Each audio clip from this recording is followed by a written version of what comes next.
세상을 살아가는 사람들은 보통 두 부류의 사람들이 있다고 해요.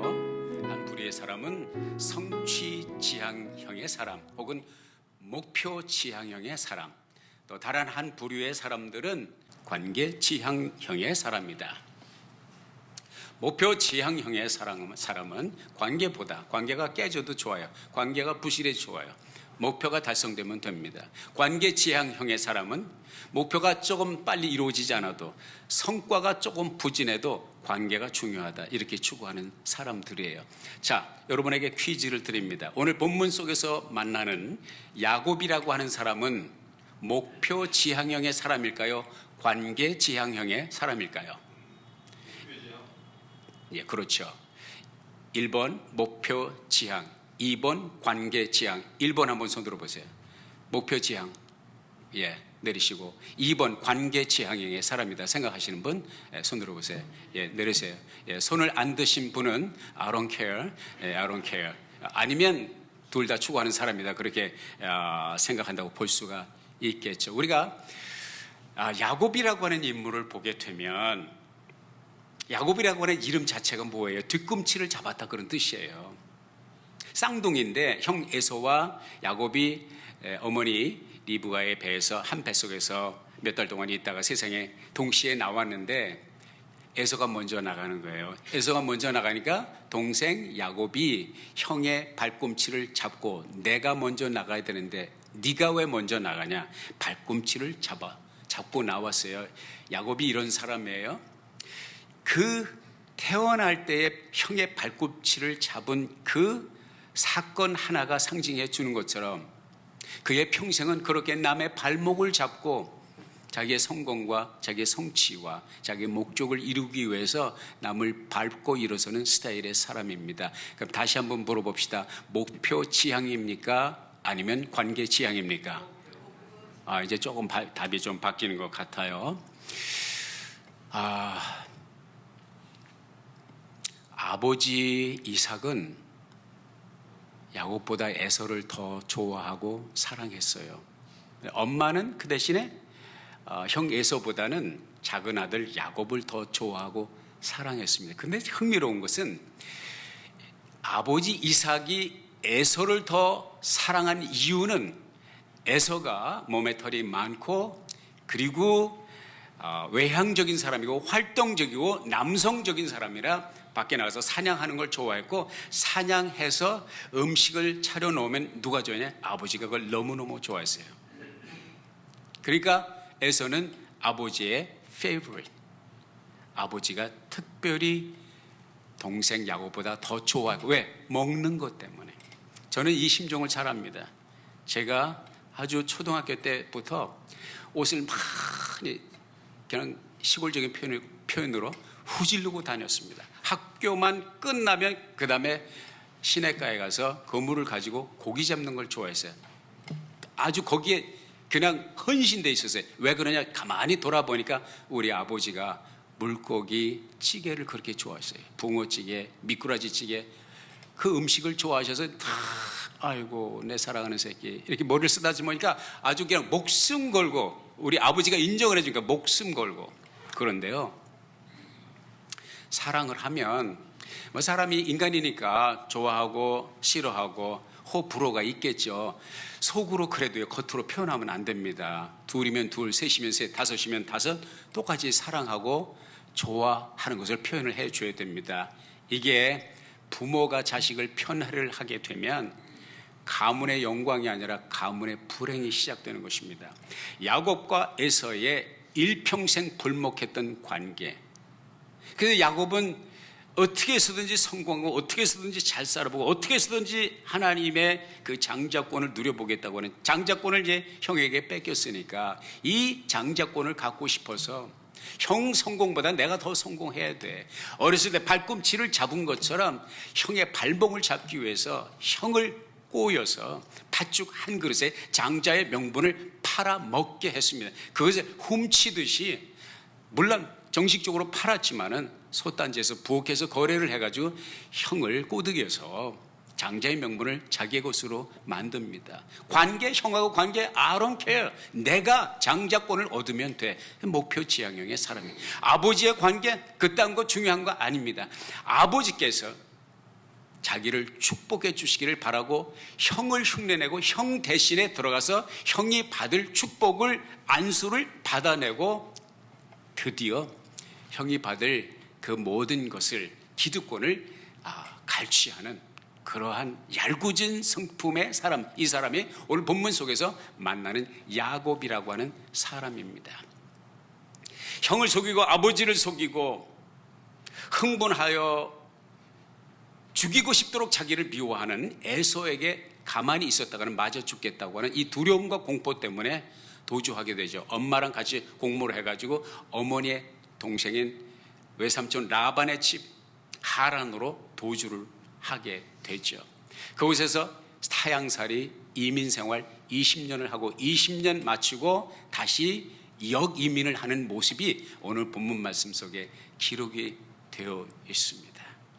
금의 환양, 그가 떠날 때는 혈혈단신 베델에서 하나님을 경험했을 때 그는 오직 몸 하나 지팡이 하나 들고 갔지만은 이제 조국으로 다시 역이민을 오고 있는 야곱은 많은 가축대와 많은 식솔들이 있었습니다.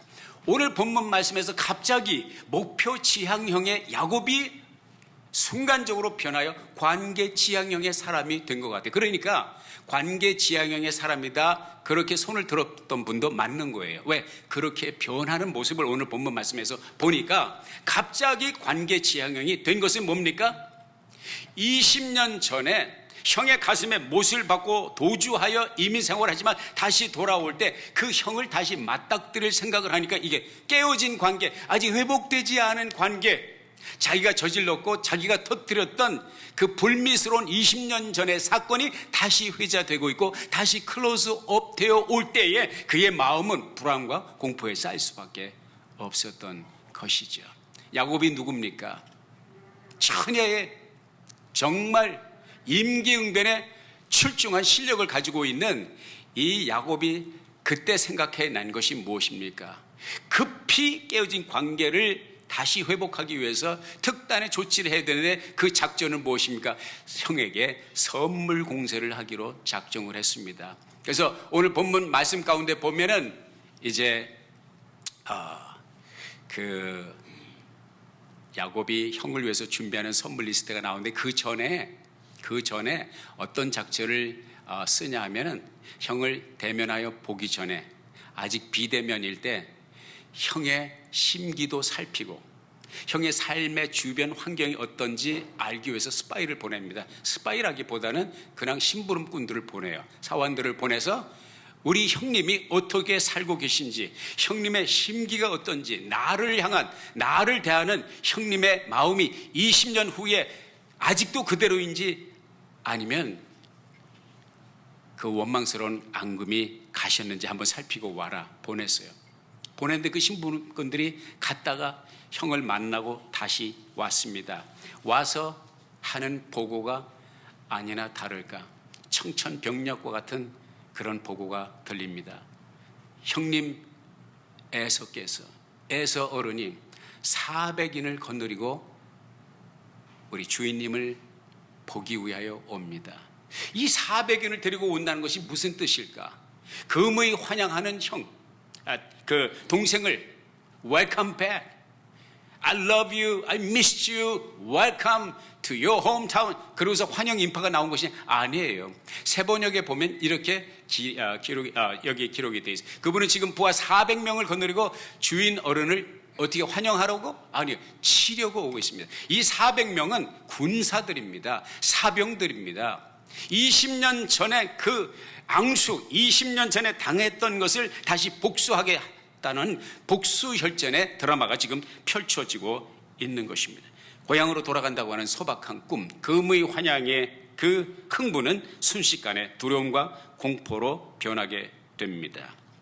그리고 아까 말씀드린 살아남기 위해서, 자기를 죽이려고 오는 형 앞에서 살아남기 위해서 그가 세웠던 작전은 선물 공세입니다. 그 선물 리스트를 한번 보여드릴게요. 그래서 오늘 본문 말씀에 보면은 암염소가 몇 마리? 200마리. 수염소가 20마리. 암양이 200마리. 수양이 20마리. 전나는 약대 30과 그 새끼들. 암소 40마리. 황소 10마리. 암나귀 20마리. 새끼나귀 10마리. 총 580마리의 가축을 형에게 드릴, 형의 자기를 증오하는 그 미운 마음을 가라앉히기 위해서 이런 선물을 준비를 했는데 그게 만만치 않아요.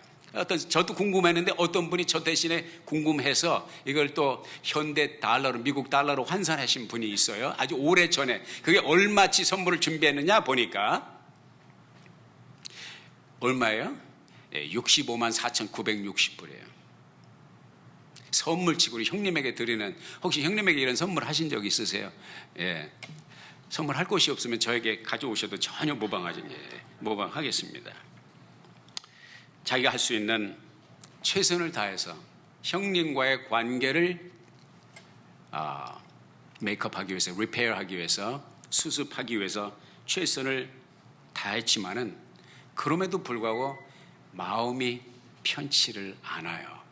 오늘 말씀에 보면은 창세기 32장 21절에 이렇게 나오고 있습니다. 다시 한번 읽어볼까요? 시작. 그 예물은 그의 앞서 행하고 그는 무리 가운데서 경야하다가 밤에 일어나 두 아내와 두 여종과 11 아들을 인도하여 야복나루를 건널세. 그들을 인도하여 시내를 건네며 그 소유도 건네고 야곱은 홀로 남았더니, 홀로 남아있는 야곱은 할 일을 다 했으니 이제 홀가분하다, 이제 쉬자. No. 최선을 다했지만, 준비를 다했지만 마음이 편치 않아요. 마음이 쓸쓸해요. 썰렁합니다. 불안합니다. 마치 고무풍선처럼 가슴이 터질 것 같은 이 불안함이 있습니다. 이미 그는 하나님 앞에 이 불안 속에서 기도했습니다. 절박한 기도를 했습니다. 하나님께서 고향으로 돌아가라고 말씀하셨기 때문에 그 말씀을 붙들고 내가 여기까지 왔습니다. 형이 나를 죽이려고 400인의 사병을 데리고 온답니다. 형이 두렵습니다. 하나님, 나 좀 살려주십시오. 하나님이 약속하지 않으셨습니까? 베델에서 그때 약속하시지 않았습니까? 내 자손을 바다의 모래와 같이 번성하게 하겠다 말씀하지 않았습니까? 그러나 나와 내 자식들이, 내 처자가 다 몰살당하게 된 이 순간, 하나님 살려주십시오.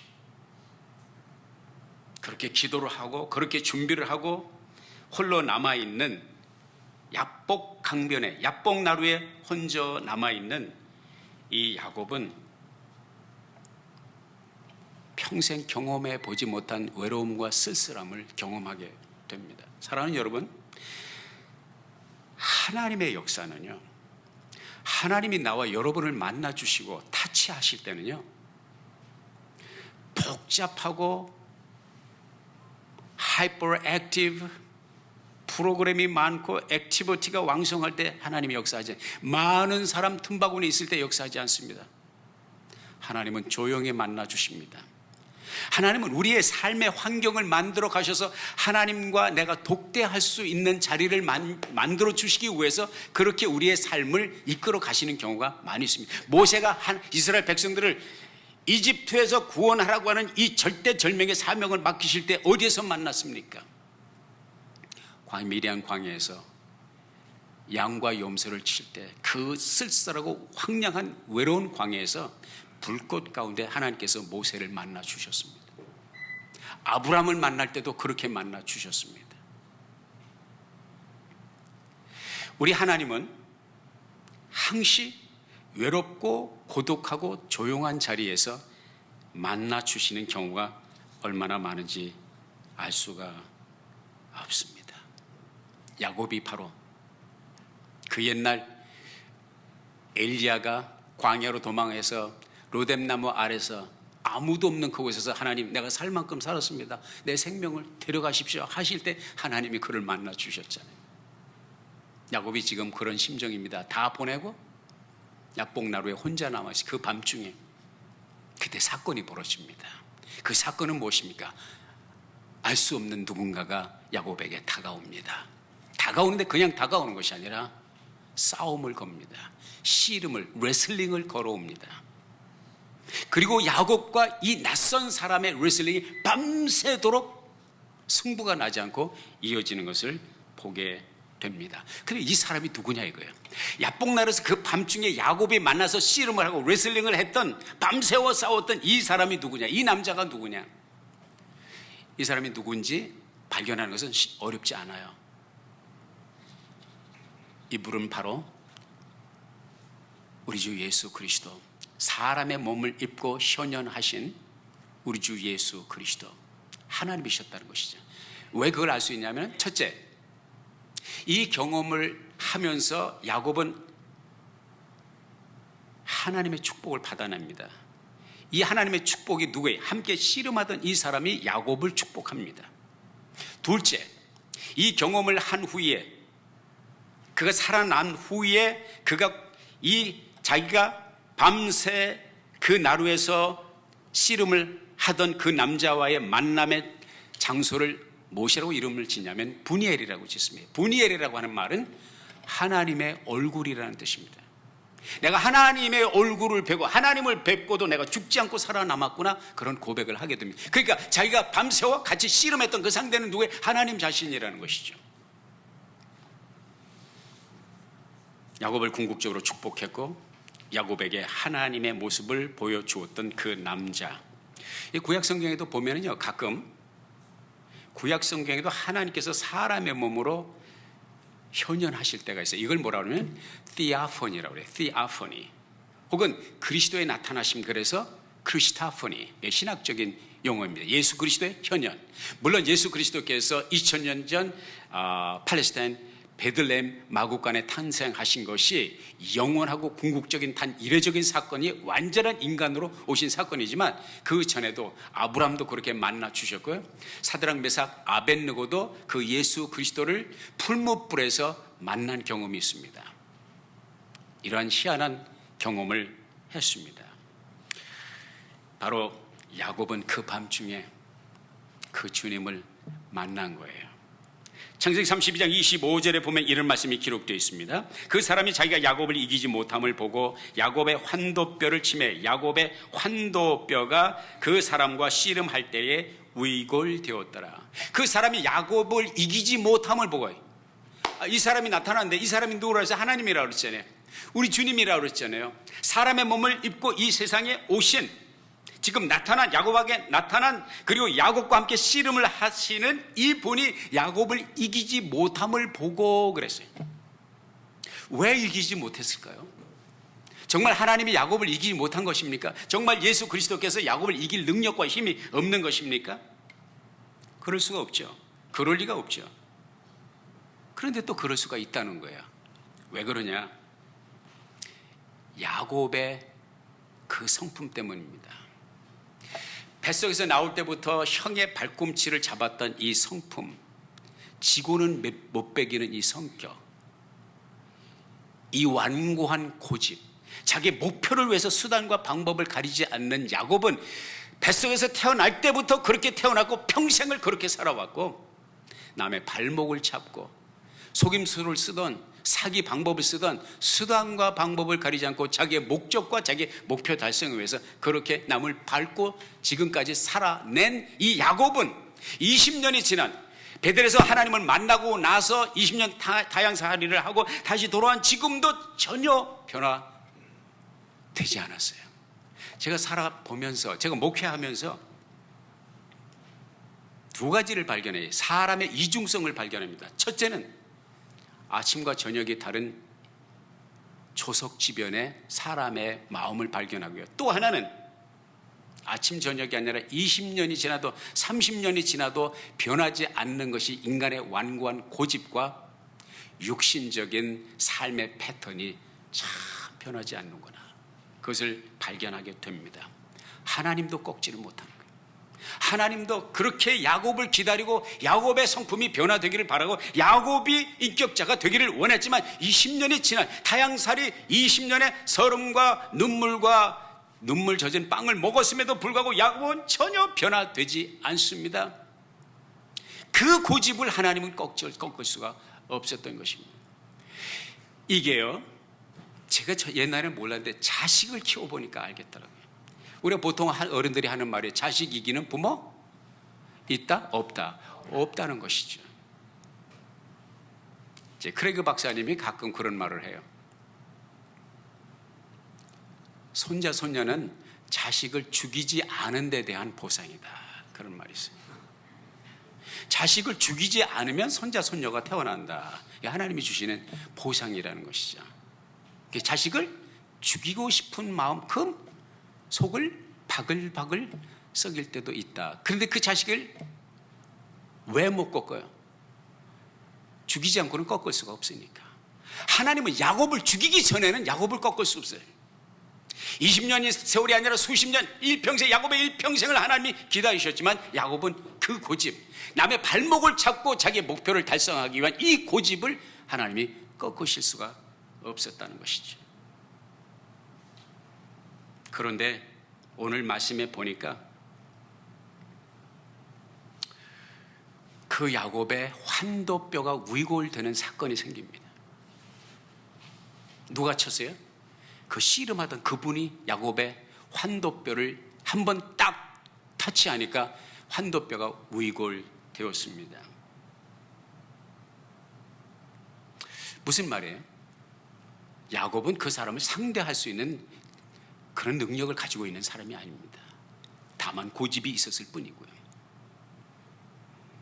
그때까지 밤이 새도록 승부가 나지 않은 것은 하나님께서 그를 기다려 주시는 것 뿐이고, 왜 그 씨름하던 사람이 야곱의 환도뼈를 칠 수밖에 없었느냐? 야곱을 축복하기 위해서입니다. 할렐루야. 야곱이 고집을 피우고 야곱이 죽도록 고집을 피우지만 하나님은 그보다 더 큰 고집으로 야곱을 세우고 야곱을 축복하기 원했기 때문에 축복을 담을 수 있는 그릇을 만들기 위해서 야곱의 환도뼈가 위골되지 않으면 안 되었던 사건. 그러면 그 사람이 야곱의 환도뼈를 치고 환도뼈가 이 힙본, 이 엉덩이 뼈가 위골되었을 때에 고관절이 물러앉은 거죠. 고관절을 감싸고 있는 그 근육, 오늘 본문 말씀에 보면 큰 힘줄이라고 했어요. 그 힘줄은요, 우리 사지백체 5장 6부 가운데서 근육 가운데 가장 강한 근육이고요, 힘줄 가운데 가장 센 힘줄이 그 힘줄이라는 거예요. 그걸 치셨다는 것이죠. 그러면 야곱의 고관절이 물러앉을 때, 야곱의 환도뼈가 위골되었을 때 하나님은 그와 함께 씨름하던 그분은 쾌재를 불렀을까요? 요놈아 내가 이겼다 그랬을까요? 저는 그렇지 않다고 봅니다. 야곱의 고관절이 탈골되었을 때 그 아픔의 악소리를 낼 때 그의 고관절을 친 그분, 우리 주님은 더 큰 아픔을 경험했다는 거예요. 야곱의 고관절이 물러앉을 때, 야곱의 환도뼈가 위골됐을 때의 그 아픔은 야곱이 겪는 그 아픔보다 이루 말할 수 없는 큰 아픔을 누가 겪었냐? 그분, 야곱을 치셨던 그분 자신이 가슴으로 억장이 무너지는 아픔을 겪었을 것이다. 자녀를 징계하면서 자녀의 아픔보다 더 큰 아픔을 느끼지 않는 부모는 비정상적입니다. 정상적인 부모라면 자녀에게 징계를 하면서 그 징계를 받는 자식이 아픔을 느낄 때 100배, 1000배로 가슴이 아픈 것이 누구의 부모의 심정입니다. 또 하나, 왜 그분이 아팠을까 생각할 수 있는 확신은 어디서 오느냐? 우리 주 예수 그리스도의 십자가 사건에서 오는 것입니다. 하나님은 그의 택한 백성들을 축복하시고 성공시키기 위해서 무진장 노력을 많이 하셨습니다. 모세를 통해서 율법을 주셨고요, 이집트에서 살려달라고 외치는 절규하는 이스라엘 백성들을 구원하기 위해서 모세를 영도자로 보내셨어요. 홍해를 건너게 하시고 마른 땅까지 건너게 하시고 40년 동안 만나를 먹이시고 고기가 먹고 싶다고 그럴 때 메추라기를 공급하시고 목마르다 할 때 반석에서 샘을 나게 하시고. 그러나 이스라엘 백성들이 보여준 것은 무엇입니까? 40년 동안 모세를 원망했어요. 40년 동안 하나님을 원망했습니다. 하나님은 뿐만 아니라 오고 오는 세대에 계속 선지자를 통해서 내가 너를 축복하기를 원한다. 내가 성공하기를 원한다. 성공하려면 이 길을 따라라. 내 길을 따라라. 무수히 선지자들과 주의 종들을 보냈지만 무수히 이스라엘 백성들은 그 선지자와 주의 종들을 때리고 핍박하고 옥에 가두고 죽이고, 결국은 우리 하나님은 마지막 결심이 무엇입니까? 선지자를 보내는 대신에, 종들을 보내는 대신에 내가 직접 가겠다. 저 옹고집 오고 오는 세대에 변하지 않는 저 인간을 변화시킬 수 있는 방법은 내가 죽는 방법밖에 없다. 그래서 우리 주님께서 이 세상에 오셨고, 평생 그 고집을 버리지 못하는 하나님이 우리에게 걸어가라고 하신 그 길을 걷지 않냐고 항상 곁길을 가는 우리를 바로 잡으시기 위해서 우리 주님이 대신 죽어. 네가 죽든지 내가 죽어야 살 것인데 나는 너를 죽일 수가 없으니 내가 죽겠다. 우리 주님께서 십자가를 지신 이유는 바로 그것입니다. 정말로 야곱이 하나님을 이긴 건가요? 오늘 성경 말씀에 분명히 나오고 있으니 이스라엘이라고 하는 이름을 주어서, 이스라엘이라고 하는 이름의 뜻은 뭐냐면 하나님과 사람과 겨루어 이겼다는 뜻으로 본문이 해석을 해주고 있어요. 정말로 야곱이 하나님을 이겨먹은 것입니까? 그래서 네가 나보다 힘이 좋네, 그래서 이스라엘이라고 이름을 줘라, 그렇게 하신 거예요? 아니에요. 야곱이 하나님을 이겨먹은 것이 아닙니다. 야곱은 하나님 앞에 굴복한 거예요.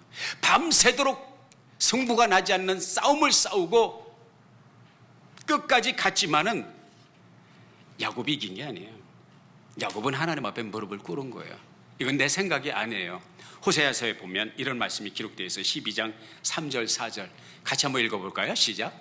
야곱은 태에서 그 형의 발꿈치를 잡았고 또 작년에 하나님과 힘을 겨루되 천사와 힘을 겨루어 이기고 울며 그에게 간구하였으며 하나님은 베델에서 저를 만나셨고 거기서 우리에게 말씀하셨나니. 여기 보면은 노란 글씨로 천사와 힘을, 여기서 천사는 뭐예요? 디아포니, 크리스타포니, 사람으로 나타나신 하나님, 하나님의 사자로 표현되어 있고 때로는 천사로 표현되어 있습니다. 천사와 힘을 겨루어 이기고 울며 그에게 간구하였으며. 울며 빌었다는 거예요. 이긴 사람이 울며 빕니까? 진 사람이 울며 빕니까? 살려달라고 누가 빕니까? 진 사람이, 굴복한 사람이 비는 거예요. 이 호세아 선지자의 말씀을 통해서 우리가 오늘 본문 창세기 32장에서 일어나고 있는 사건, 밤새도록 일어났던 사건은 야곱이 이기는 싸움이 아니라 야곱이 굴복하는 싸움이었습니다.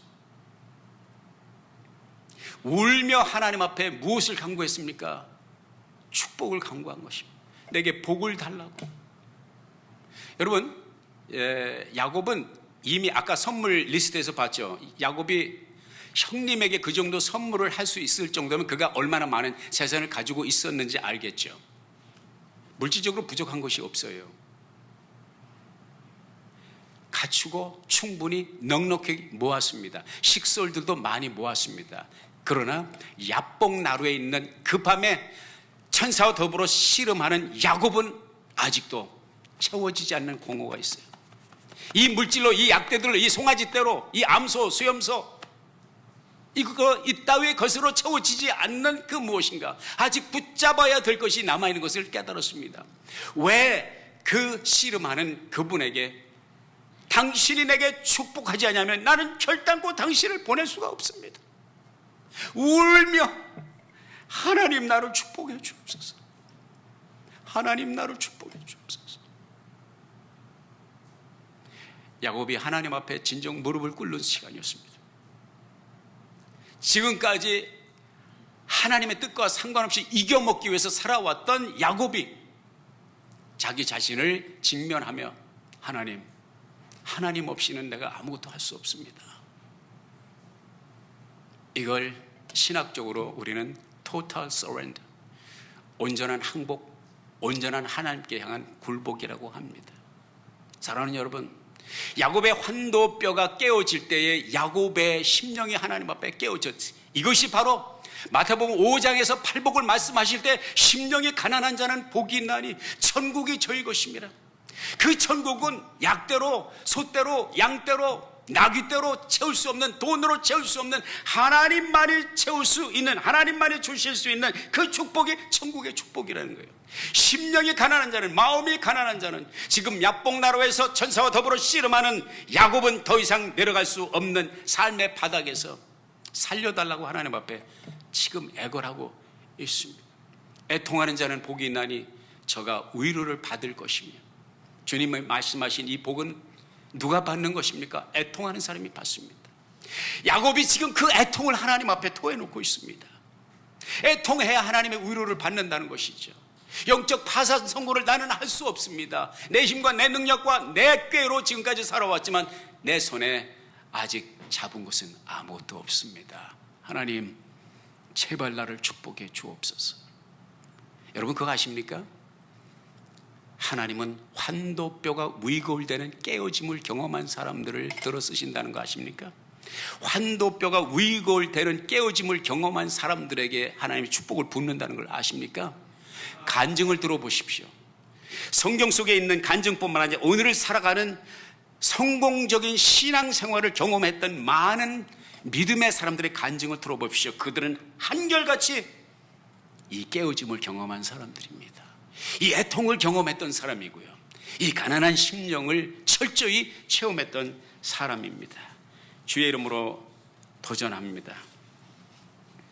여러분에게 아직 남아있는 위골되지 않는, 위골되어야 할 환도뼈는 무엇입니까? 여러분의 삶의 영역에 아직도 나라고, 하나님이 아닌 나라고 고집하는, 아직도 깨어지지 않은 그 부분이 무엇입니까? 주님의 이름으로 축복합니다. 그것마저 주님 앞에 온전히 내려놓고 주님의 타치를 받을 수 있기를 주의 이름으로 도전합니다. 낮은 죄로 내려간 사람, 이 깨어짐을 경험한 사람이 하나님의 부을, 상상을 초월하는 그 많은 은혜와 축복을 담을 수 있는 그릇이 마련된다는 것이죠. 그런 성품이 된다는 것이죠. 하나님이 그런 사람을 들어 쓰시기를 원하십니다.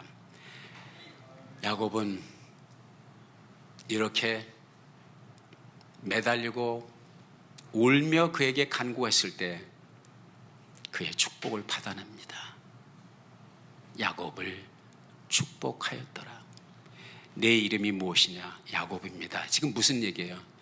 야곱이라고 하는 내 이름의 뜻은 얄궂은 인간이라는 뜻입니다. 사기꾼, 수단과 방법을 가리지 않는, 남의 발복을 잡는다는 뜻의 이름인 야곱입니다. 내가 그렇게 살아왔습니다.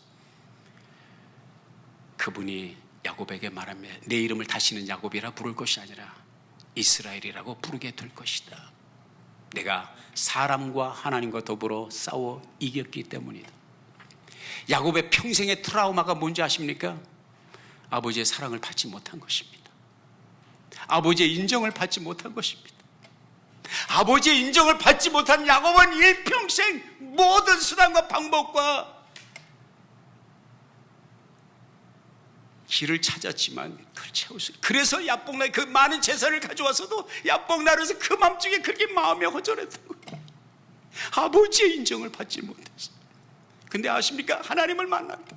육신의 아버지가 아니라 하늘의 아버지께서 너는 이스라엘이다, 너는 야곱이 아니야, 너는 이스라엘이야.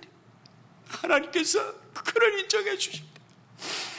그는 진정한 마음의 휴식과 진정한 마음의 평안을 그때야 경험할 수가 있었습니다.